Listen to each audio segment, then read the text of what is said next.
Good morning, everyone. This is Steve from StormySky Rail Productions. We're coming to you courtesy from the Caledonia Historical Society in Southeast Wisconsin. Here we got with us Linda and Jim Graper. Hello. Hi. They'll be presenting us with some information about the history and the background of some of the stuff on the premises. And if you ever are in Southeast Wisconsin and wanting something to do, look at, I encourage everybody to stop here. It's a really cool site. Currently behind us we have an old Milwaukee Road Depot that was located at Sturtevant, Wisconsin, which there will be a link below this video to take everybody to our previous video with that area of Sturtevant. This is now at the Caledonia Historical Society and preserved, so they will be giving us the whole story behind, a lot of the story behind the depot itself. I remember getting train orders, TGBOs, whatever you want to call them now, out of this depot, especially when I first started on the railroad. And then as time went on, then we had to get them over across the street, and then our new headquarters went in where this depot used to sit. So then over here they got a crossing signal there, and with a bungalow type deal for the hose, it looks like. And back there they got a semaphore that was donated, and they just got that up in the air last week. Then you have a caboose over here, LS&I caboose. And then back there you have a barn, which we took a video of another day that will be in this video, of the little machine working, and then the other stuff that was displayed in there. Then over here we got some historical buildings that will be explained later on of what went on in these particular buildings. And over here, everyone, this was the town hall building.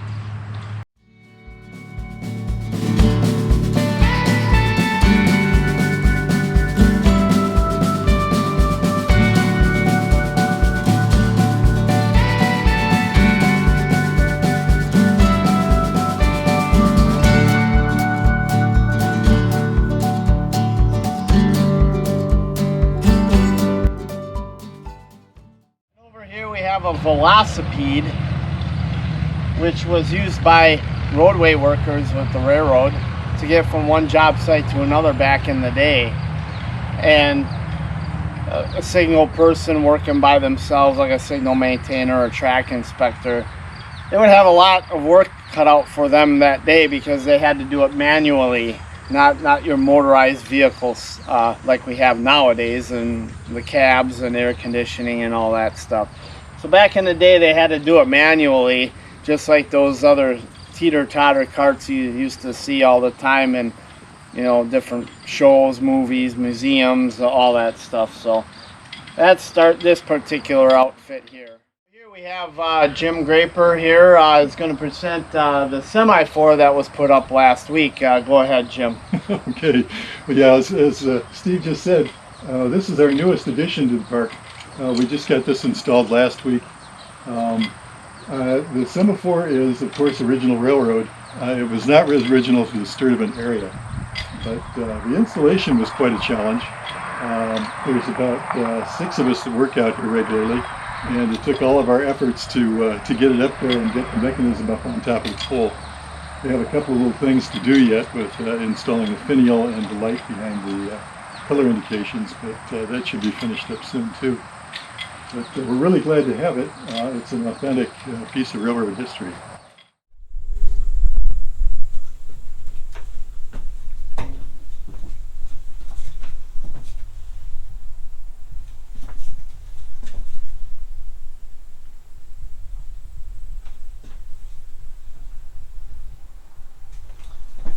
We are currently inside the LS&I wooden caboose, and here to explain more is Jim.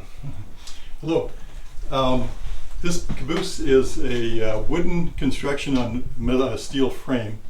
It was built in 1927 and was cared for in its later life after it was out of commission from the railroad by the Tressiter family who farms nearby.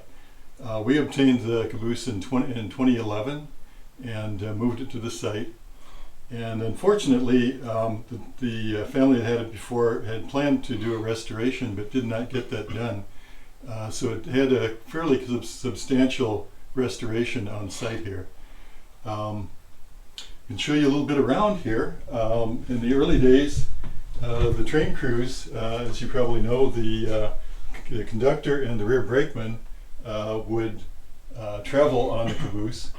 And in the early days, they would actually sleep in the caboose while they were away from their home station.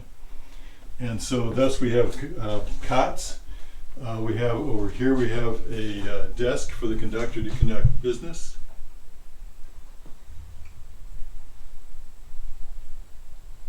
This is where he'd do all the recording for the waybills and everything on the trip.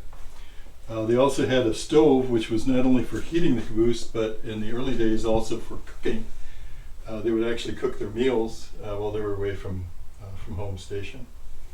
And a little wash-up area there.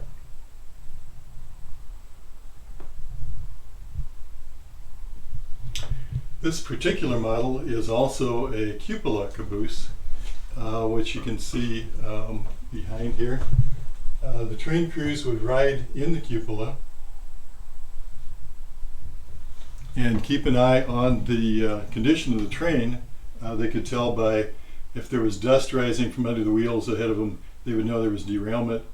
Of course, if they had a hot box, they could smell it, and then they would alert the engine crew to stop with the signal in the cupola. The riding in the cupola was kind of a dangerous occupation in the case that the engineer would put the brakes on.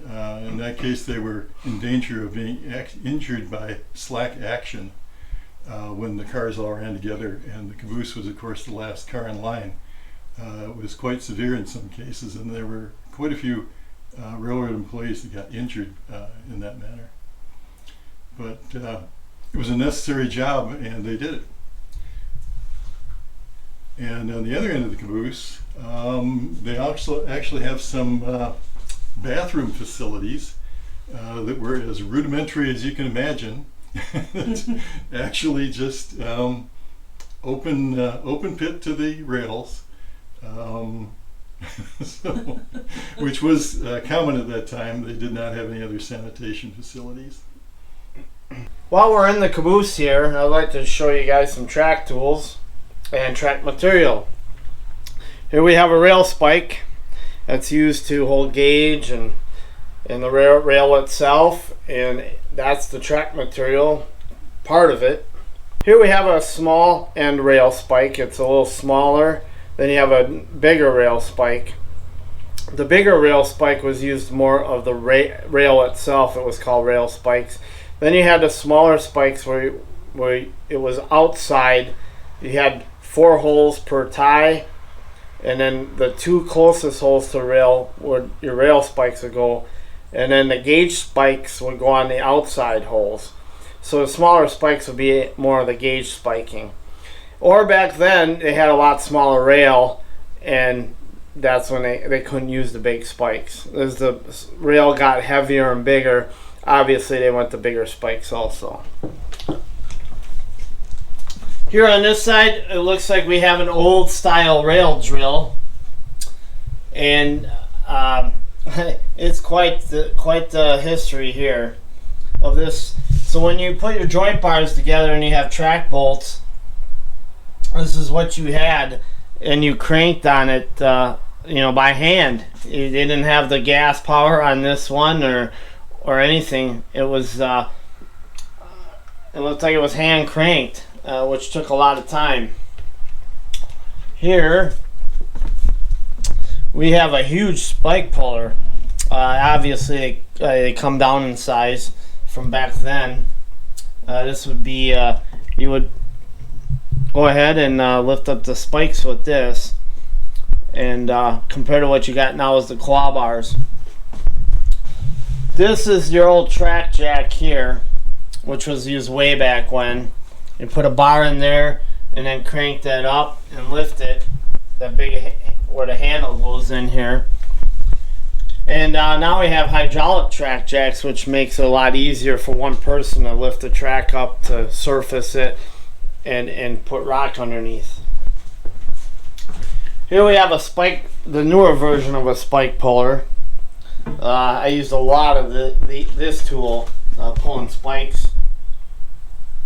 Then we got hydraulic spike pullers now, but we still use a lot of this nowadays. Here we have the track gauge.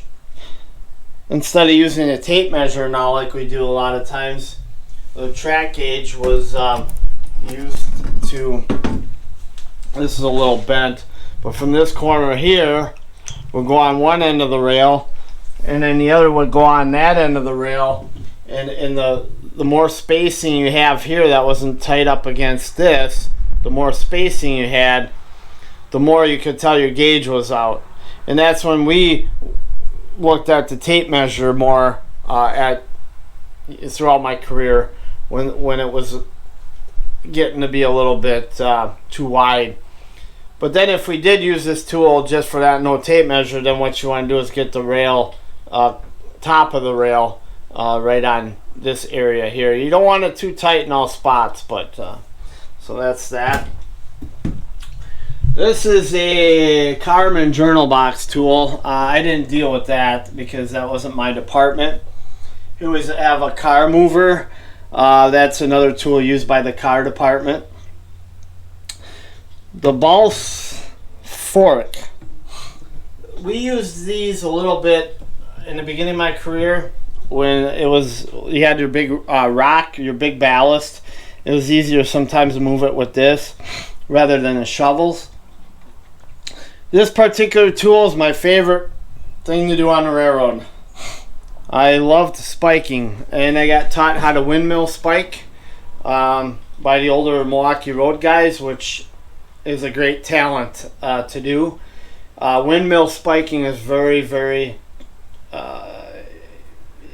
it takes a certain amount to rail spike, windmilling.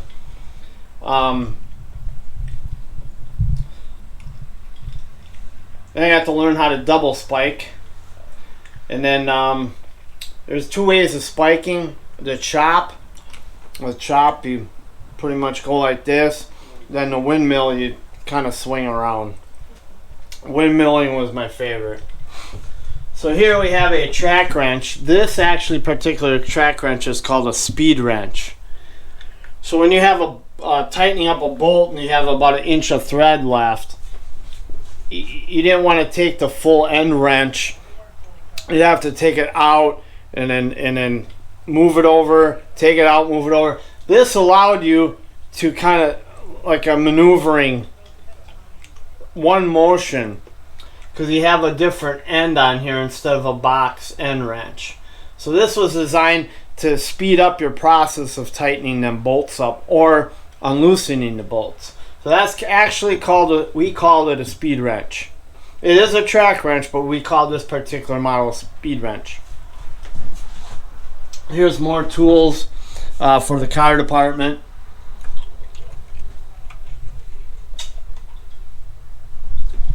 Then over here, we have what's called a rail fork. This is a rail fork. You used to have two guys, one on each end, hauling your rail. So you had probably two of these, because you had two guys on one end of the rail, and let's say it's 39 foot, you have two more guys on the other hand. So you have four guys basically, and then who knows how long the rail would be. If it's longer, then you're going to have more guys. But so then people would be on this end, and then they would carry the rail into place and put it in place by hand. Now obviously we have cranes on our trucks and everything else, you know. So what's the difference between this and tongs? Rail tongs are shaped different than this.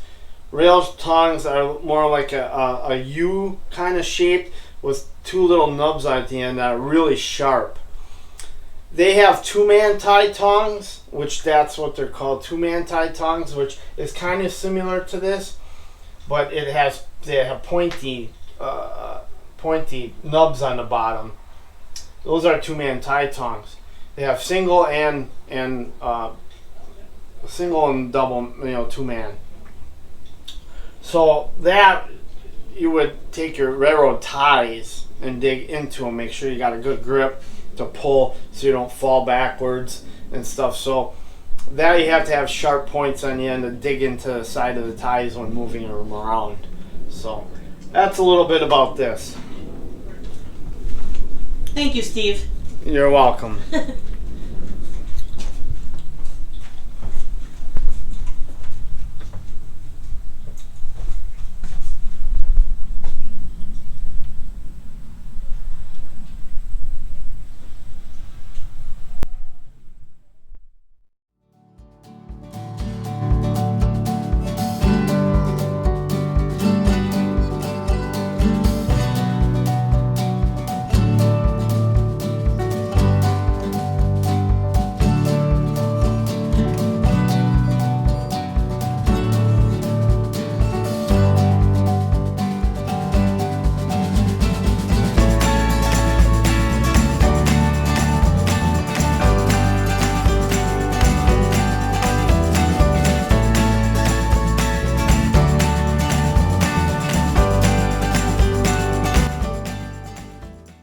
We're standing here in front of the LS&I wooden caboose, which Jim will tell us a little bit more about.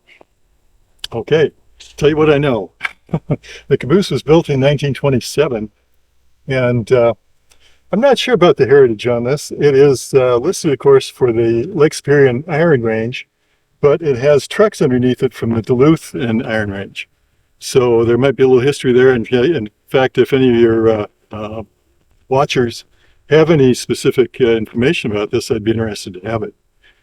We obtained it in 2011, and as mentioned inside, it was on a farm about 1.5 miles from here, and was there for a number of years. It was in pretty bad condition. Our members did a phenomenal job on reconditioning it, and needs a little work again now, but that's the way it is. There's not a great deal more that I can tell you about it.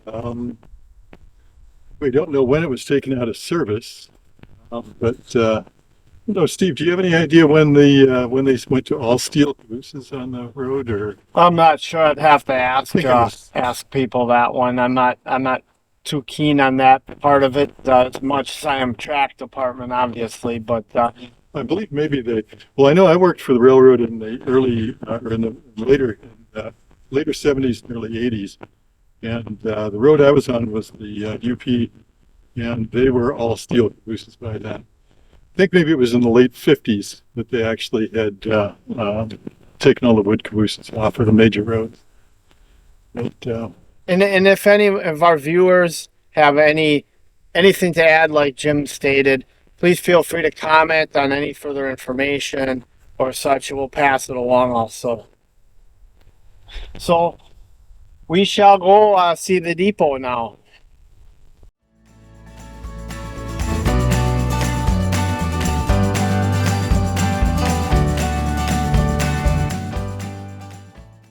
Here we have the Sturtevant depot, which was moved here. And with that, we'll have Jim explain a little bit more on the depot. okay. This particular structure was built in 1901, completed in, well, it was built over 1901 to 02. It was commissioned in 1902. The building has a station name of Corliss on it. Sturtevant had a kind of a lot of history on the name of the town. They started out as Parkersville in the very early days, and then it became Western Union Junction, which was named for one of the railroads that passed through past this depot. Then it became Corliss, and finally Sturtevant. The last two were named in favor of industries in the town. But this building was built in 1901 and 2. It replaced an identical structure that burned, in 1901. And prior to that structure, I'm not sure when that one originally was built, but there was a essentially just a railroad car for a station at the early days. This was donated to us by the railroad. They were going to build a new structure, which they did in Sturtevant, and a very nice depot. And this was going to be, it was slated for demolition. There were a number of groups that had an interest in it, but nobody could come up with the actual plan to move it. So fortunately, Caledonia Historical Society was able to accomplish that with the help of the CP Railroad, which donated the building to us. It was donated in 2010 and moved here and started to undergo, well, actually, I think it was moved in 2009 and was restored mostly in 2010 and assembled on the site there. Other than that, it's just a beautiful old building, and it's an unusual structure since it served railroads on two different lines that were crossing at this point. It's got the bay window, which faces both north-south and east-west, so the operator could see the trains coming from both directions. And it's also undergone a lot of construction with the railroad in its lifetime, with additions and modifications. That We'll head was inside. step inside. Here we're inside the Sturtevant Depot, Corliss Depot, back then. Here we have behind me a desk that was donated, original desks that was donated out of the depot. Here we have behind me a worker station for the operators and stuff to do their work. And there we have one of those For train orders. for train orders, the hoop per se. There's both of them. And they have different style ones to get the train orders off to the crews. Then we have some different old style equipment they used in the depot itself. Just some different array of telegraph stuff, and here we have a couple old photos here. This might be when they were just getting ready to move it. That's here. Oh, that's here. Okay. So these photos were when it was moved here. And we got our old trusty lantern. Were donated, and let's see. We got our old Yep. cash register.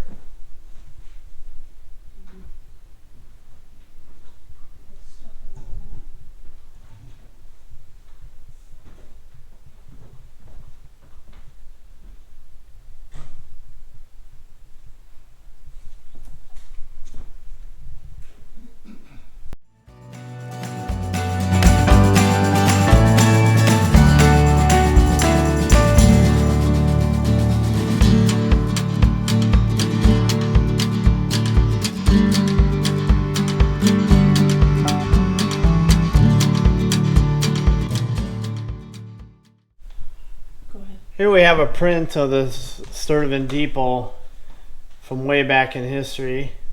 Actually, after the diamonds were ripped out here, there used to be a rail line that crossed over here, which was owned by the Western Union Junction Railroad.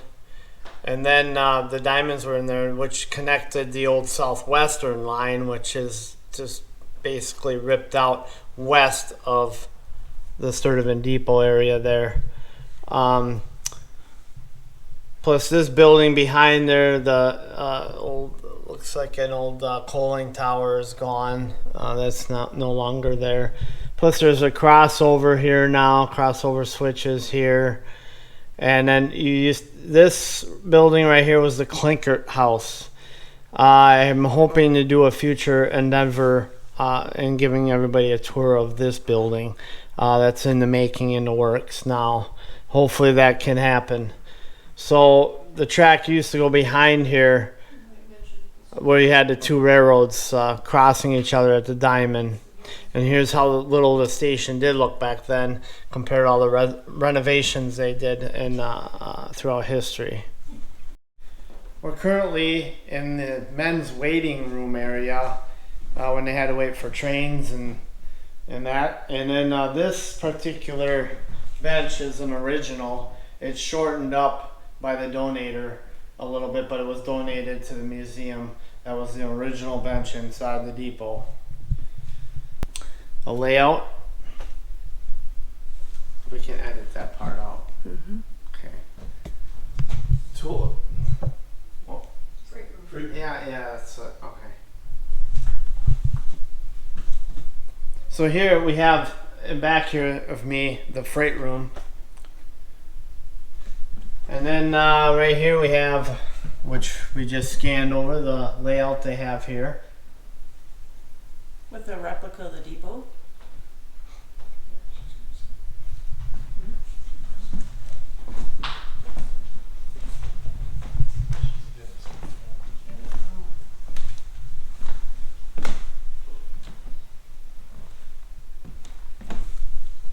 And here we're entering the women's waiting area of the Sturtevant Depot.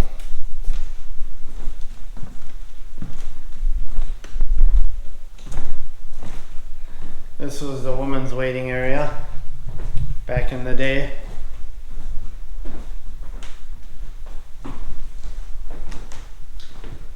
So maybe I'd point out to you that in the process of restoration of the building, you probably might have noticed walking around here, there's two different kind of flooring. This, of course, is brand new when they did the restoration, but the dark stained flooring is all original to the depot. And it's always interesting to me to consider how many people traversed those floorboards, and how many people have gone through this building on their way everywhere in the world. It was in service during 2 world wars, and of course all the intermediate time, and essentially during the development of this area of Wisconsin. So a lot of our local community is familiar with the depot and has good and bad stories to tell about their history with it. Right. So, but unfortunately, they weren't able to save a lot of the flooring. It was in such bad condition. The depot was neglected for a lot of years before we got it, even though it had still been in service with the Amtrak passenger trains that came through the area. Sturtevant was open as an Amtrak station all that time, but it was not maintained at all. They were selling tickets on the trains. There was no agent in here, and it got some pretty bad damage. Well, at least it was able to be preserved. That's the main thing.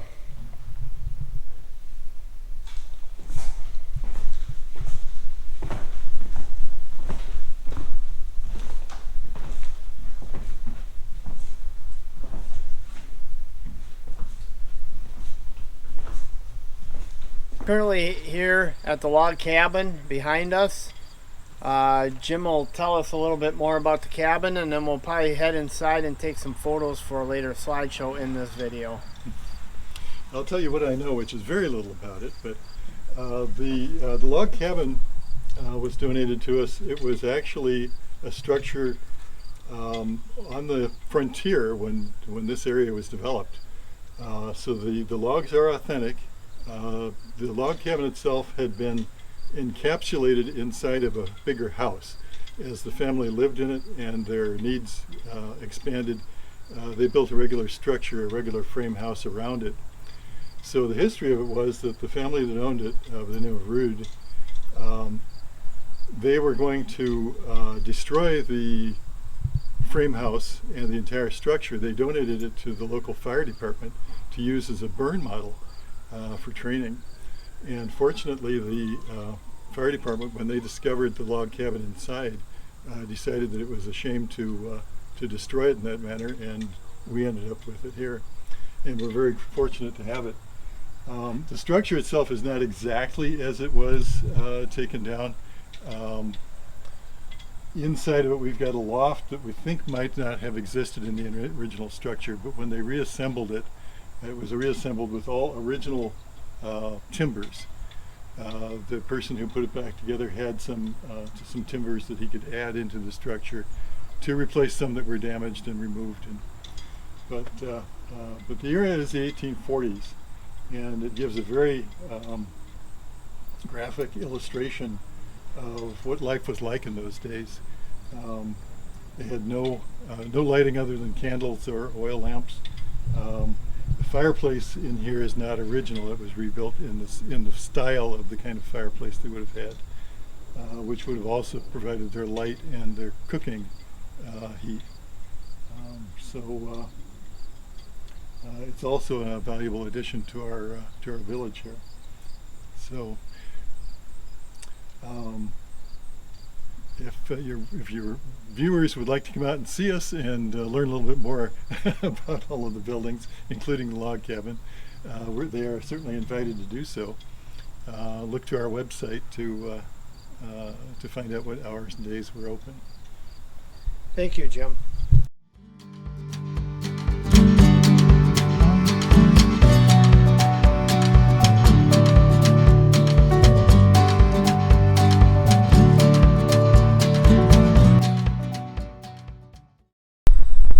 We are currently standing in front of the Caledonia Center Town Hall building that was built in 1877. We're going to go inside and take a tour.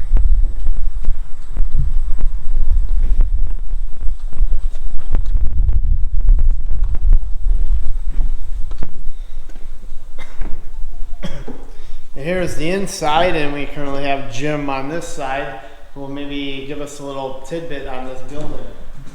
Alrighty, I'll tell you what I know, which isn't very much. But this was the Caledonia Town Hall. It was built in 1877, and originally it was built on a site about a half mile south of us. It moved here in 2003, I believe it was. This was the first building that we obtained for the Caledonia Historical Society and the purpose for which the society was founded. It was in service until 1952, and after that time, until we got it in 2003, it sat vacant on the property. It was in pretty bad shape when we got it. So this also has undergone a lot of restoration.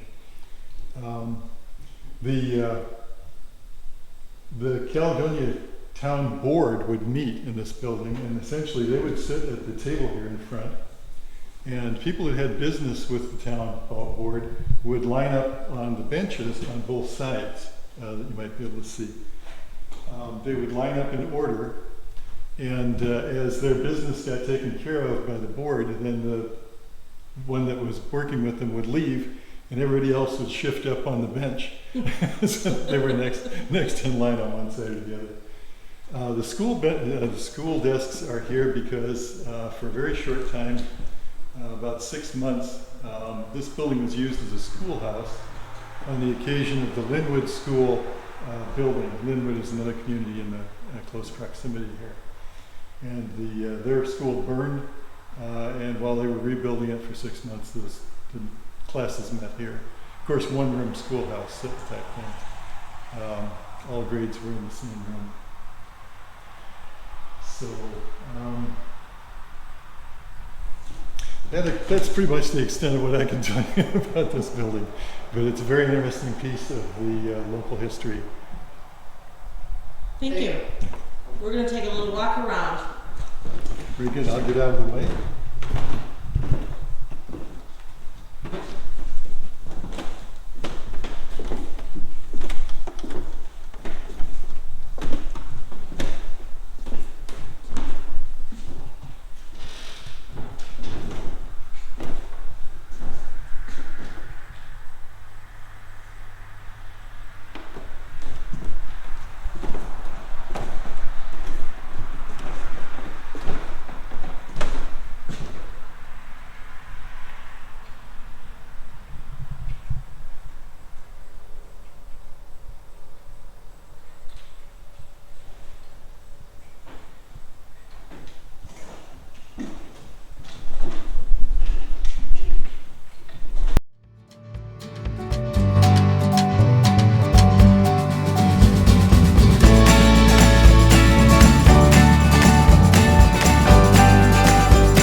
Good afternoon, this is Steve from StormySky Rail Productions. We're here at the Caledonia Historical Society in Caledonia, Wisconsin. Here we have Ron Cook. going to explain this piece of machinery to everybody.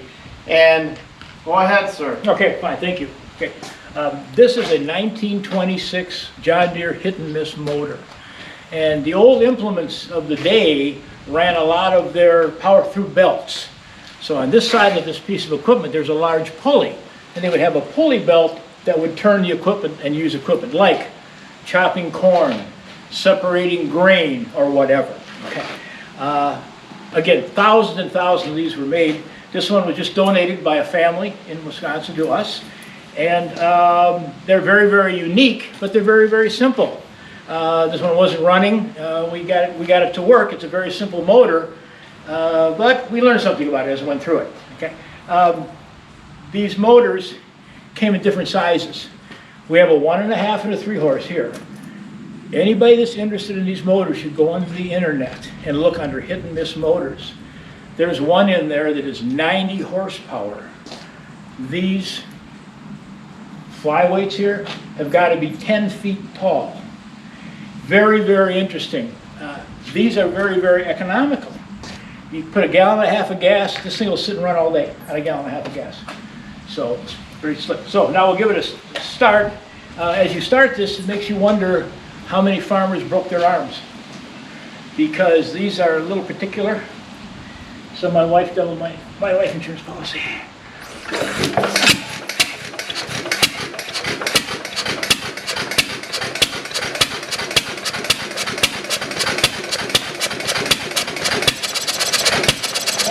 Running, and you don't hear that spark, that's hit and miss motor. There's an internal governor in here that tells it when it needs to hit to keep the RPMs on the wheels up to a certain speed. So if you have a belt on this and it's running something, it starts to get really, really hard press to pull that belt. This thing will hit every time. Or if it's relaxing and you do it enough,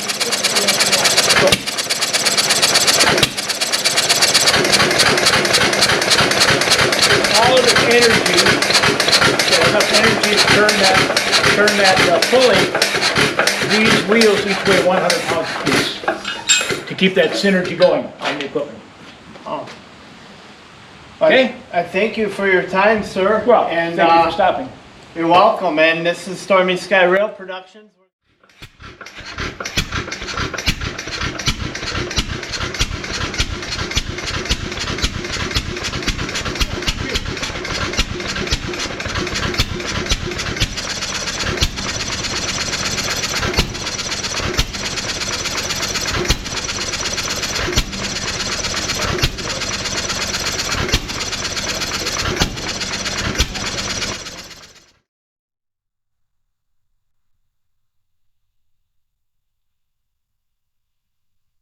We are currently standing in front of the museum and blacksmith shops building here on site.